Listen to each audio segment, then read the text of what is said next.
Oh, thank you, Graham. I wish so much I could be there with all of you after following this community for so many years. So I'm a media artist. I'm an artist in residence at the SETI Institute, the Search for Extraterrestrial Intelligence, and I'm pleased in the talk before you brushed upon the topic of aliens, because this is what I'm going to talk about today. And for people who follow, just like Graham said, my work on social media, for the past few years I've been busy with a global project, actually a cosmic project called A Sign in Space that has been taking more than 5 years of my artistic research.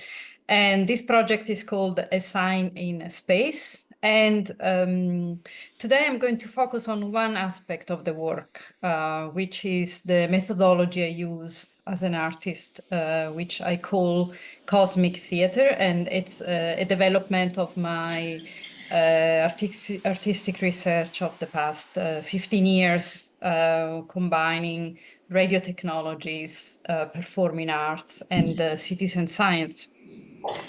So this is a global project involving several institutions, scientific institutions, including the Green Bank Observatory in West Virginia, the Italian Institute for Radio Astronomy, the SETI Institute, the European Space Agency, and a panel of specialists from various fields and from various countries.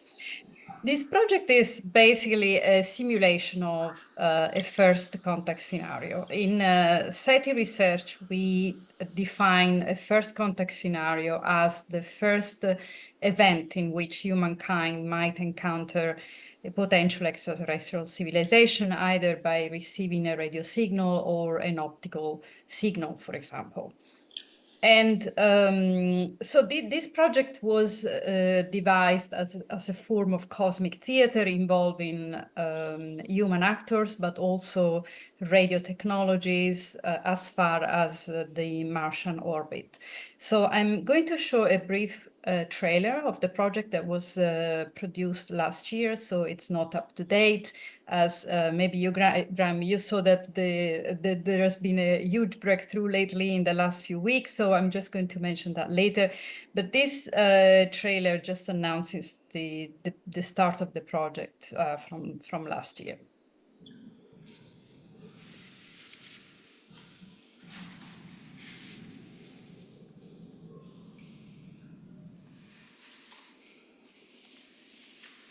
Can't hear. Should we have sound, Daniela? Yes, there is sound, but I think when I started the screen sharing, probably I didn't select the sound option. Okay, so I will just skip maybe this trailer. It's on YouTube anyway. If you just go on A Sign in Space, you'll find it. But briefly, I will show some of the facilities in my slideshow later anyway.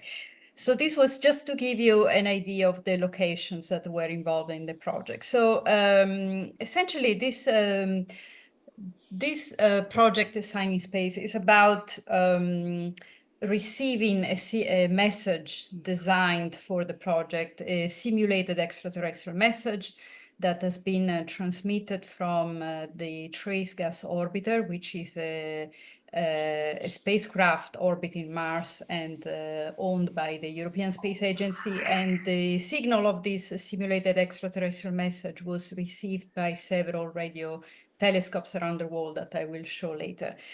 And after reception, I share the data of the signal in the public domain, allowing people, citizen scientists, to try and give meaning to this message.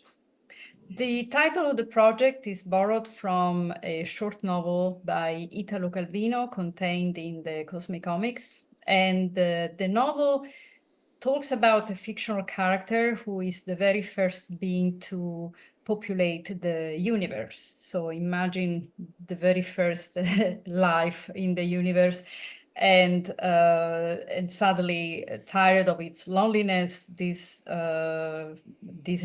mysterious being decides to draw the very first sign in the emptiness of the cosmos. And after many million years, finally sees that other beings have been drawing signs in the cosmos. So Calvino was always inspired by the latest scientific developments. So it is possible that this novel was also inspired by the newly founded field of SETI. So A Sign in Space was written in the early 60s, and which was around the time when the science of SETI was in fact developed. In popular culture, we see the first contact scenario presented as usually an event when a small team of scientists, usually one or two scientists, get hold of the data of the signal and manage to decode the message contained within the signal, like, for example, in Contact or Arrival more recently, and even in the three-body problem in the novel, we see this kind of scenario. However, I was more interested in a thought experiment where we could see what would happen if the entire humanity could get their hands on this signal, and how would they give meaning to something so extremely different from our culture. So for me, when I created this project, the idea was really to test the process of meaning making. I wanted to unravel and also present the way we as humans, as a complex combination of cultures and societies, how do we make meaning of something? And I wanted to really show this process and how it is really an ongoing development of ideas rather than a crystallization of ideas. And I thought that the most probably challenging way to present this process was exactly to explore the possibility of asking humans to give meaning to a potential extraterrestrial message. I think that would really put our communication strengths and abilities to the ultimate test. And interestingly, just while I was developing the project, there was this article where a linguist called Sherry Wells Jensen, who later became a collaborator in the project, she wrote answering the question, how could we decode a message from extraterrestrials? Give it to every adult and every child on the planet who wants it. Toss it to the dolphins and whales. Show it to other primates. And we need to encourage people to express that data in all kinds of ways, in strings of ones and zeros, in grids, using different pitches of sound with color lights, played backward, interpreted as instructions for origami, expressed in beadwork or knotted threads, or in mosaics made of M and M's. And we should do this because we can have no idea how it was meant to be interpreted. The very worst thing we can do is leave it to professionals to fuss over. It will be a glorious all hands on deck cacophony of thought and conjecture. And this is exactly what happened with the message we created for A Sign in Space. It has been a real cacophony of thought and conjecture with all kinds of interpretations, ranging from beadwork, mosaics, threads, sound, and all kinds of art forms. To achieve the full potential of the project, I went through several stages of development. So during phase one in 2019, I partnered with a company called The Orbit, which agreed to transmit the Arecibo message towards Earth using one of their orbiting satellites. For those who are not familiar with the Arecibo messages, this was the first intentional interstellar message that we beamed into outer space. And it was designed by two American astronomers, Frank Drake and Carl Sagan. And it was sent in 1974 towards a very far stellar cluster many thousands of years away, so it is unlikely we will receive any reply anytime soon. The message was received by two radio telescopes in Italy, the Sardinia Radio Telescope and the Medicina Radio Observatory. And here you see the signal as received by both facilities. When we saw that this was actually something we could present as a live performance, we tried to expand the project into a global collaboration. So I was put in touch with the European Space Agency. Also, at the same time, I was awarded a fellowship at the Green Bank Observatory, and I became artist in residence at the SETI Institute. So, in a way, everything came together to allow this organization to join the project. And at that point, it really became a global collaboration. We started conducting some tests using the trace gas orbiter between March and May 2023, leading, here are some of the signal reception from some of the facilities, one telescope in California, and this one is in Italy. And eventually the live event was presented on the 24th of May, 2023, and we staged the live event as a panel conversation hosted by the SETI Institute with myself and some of the key collaborators in the project. And we had thousands of people watching in real time. And the signal coming from the trace gas orbiter was transmitted and received in real time by the Medicina radio antenna in Italy, the Allen Telescope Array in California, the Green Bank Telescope in West Virginia, and also the other antennas that knew about the event and could receive the signal, including the Raig station in the Azores, the Aries antenna in Spain, and the Bochum Radio Observatory in Germany. So this was a really a simulation of an ideal first contact scenario when not only one radio station receives the signal, but several radio antennas receive the signal as well. And only this way scientists can confirm whether the signal is from an extraterrestrial intelligence or from a natural or a satellite, for example, origin.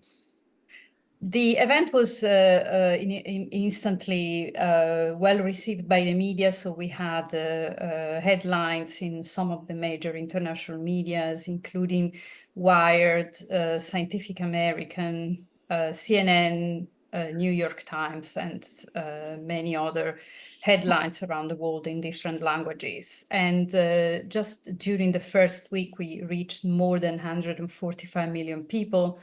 And the website so far has been visited from 176 countries.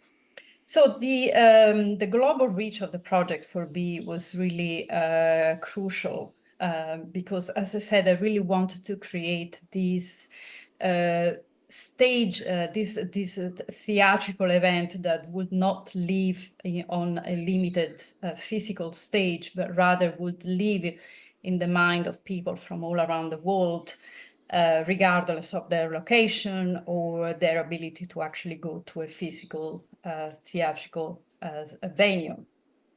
And I think the realistic realization, the fact that we involve real scientists and also real spacecraft and space agency, I think that really enhanced greatly the potential, the artistic but also evocative potential of the project. And this is why eventually the decoding process of the message that we created for A Sign in Space appealed to many, many people. So the community of citizen scientists who decided to take part in this challenge of decoding the message gathered on Discord.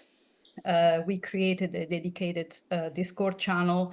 Thousands of people registered, and just after 1 week, a group of citizen scientists managed to extract the message from the raw data of the radio signal, which is quite an achievement considering that these are not professional scientists.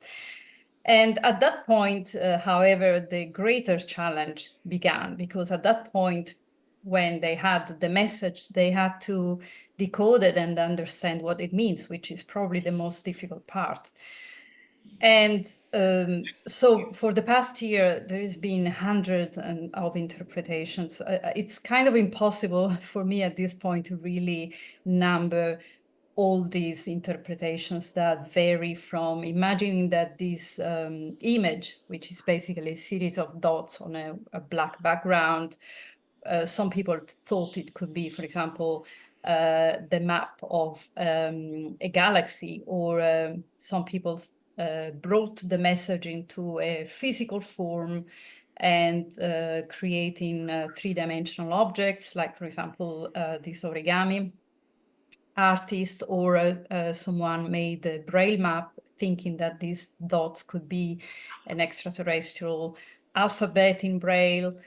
And eventually this object became also part of an art exhibition, and someone weaved the message. So this artist created this interstellar transmission with weaving, and someone made a puzzle out of the message. Someone else thought it could be a Morse code signal, and so on and so forth. So this interpretation process has been going on for more than a year, with someone thinking this could be a map, how an alien civilization might see us at night, or someone thought that this could be a song from a whale on a dying planet in a faraway galaxy, until eventually on the 7th of June 2024, finally, after more than 1 year, two citizen scientists from the US, Ken and Kelly Chaffin, father and daughter team, eventually successfully decoded the message and understood that this is a message created with cellular automata, and leading to an interesting recipe of 5 amino acids. So now citizen scientists are still trying to understand what this message could mean. And so the conversation is still ongoing on Discord. And also some of them are looking back at the process they've been part of for the past year, creating, for example, a knowledge base and running some statistical analysis on various aspects of the decoding process, including looking at the most used words in the various interpretation channels. So the decoding process has featured several trends. So there are people who focus mostly on the computer language aspect, some people who focus more on the science, on the mathematics, some people who focus more on the philosophical questioning of extraterrestrial life, of communication, for example. So that all these meaning-making processes have been intertwining with each other. And occasionally on social media, I highlight some of the posts that I find most interesting, like, for example, this one from a few months ago of a Discord user saying, there is an article in February 2024 Physics Today called SETI and Existential Projection. It is an interesting discussion of the history behind SETI. I thought the last sentence was an excellent summation. Just as Cold War era SETI motivated scientists to cooperate, the introspection that the field fosters might prove more successful at prompting global peacemaking than the actual discovery of an alien civilization. Let's hope the international cooperation of this signing space project works the same way. And I thought this was really interesting, especially considering the historical time we are going through. Besides the platform on Discord, there is also a website which allows for some interaction. There is a really successful feature on the website which allows people of all age, of all skills, to draw something, a sign really, and just send it as an interpretation either of the message or of the project in general. And we received thousands of these drawings from all over the world. And we have been trying to kind of group them together in two categories, although it's very challenging. So these signs are usually either signatures or written messages in a more or less broken English, imaginary or real formulas, imaginary or real maps. There are a lot of references to pop culture, and also there are some stories, so messages which are a bit more diluted in time, and some messages which reflect the interactive environment of the website, and a lot of other messages that are not here. Besides this, I also receive all kinds of messages from people from all over the world, but I really love this one, which says, "Who am I? What am I doing? I know nothing. I feel like working in the human intestine like a bacterium, and I know nothing about the existence of the human being. There is a chance that we are also bacteria and don't know anything about the deep knowledge of the universe. I hope any alien will listen to me and understand my language, because I'm speaking in a mixture of Urdu, Hindi, and English. What else can I say? I think I'm the weakest human who knows nothing. I know that I don't know anything, and I'm sad about it. And I'm sad because I'm fond of learning. I will never be able to understand the ultimate truth, and I can only feel things based on perception, but will never reach the truth." I thought this was really quite symbolic of what might happen if we ever encountered an extraterrestrial civilization. I think all our knowledge and our cognitive infrastructure would probably be put to the ultimate test, and we might indeed feel like bacteria in a sort of cosmic intestine, and without really understanding what is going on outside of the world we created over millennia. In addition to the website and Discord and social media, I've been also curating a series of workshops that have been hosted by the SETI Institute. And these workshops presents perspectives of SETI from all over the world, from various communities. So I wanted really to show that SETI exists not only in California, but also in anywhere where there are people asking themselves, are we alone? So there has been some very interesting perspectives from the Aboriginal Australian community, the Islamic thought academies, and usually these events are followed by people from around the world. And also, there was a perspective from the blind and the visually impaired community, led by Sherry Wells Jensen, and several others which are still on the SETI Institute YouTube channel. This project was really crucial for my recent award, the Europlanet Prize for Public Engagement, recognizing the public engagement of my art projects started in 2010 in engaging people through astronomy. And I think the best award for me was, however, presented by the Discord community itself, which nominated me for an asteroid in 2023, and the International Astronomical Union awarded me an asteroid just last year as a result of this. So there is a lot more that I could say about the project. It is a global collaboration, so also I would really like to invite you to look at the team that has been helping me in making this possible. So this is the project website, and thank you very much for listening.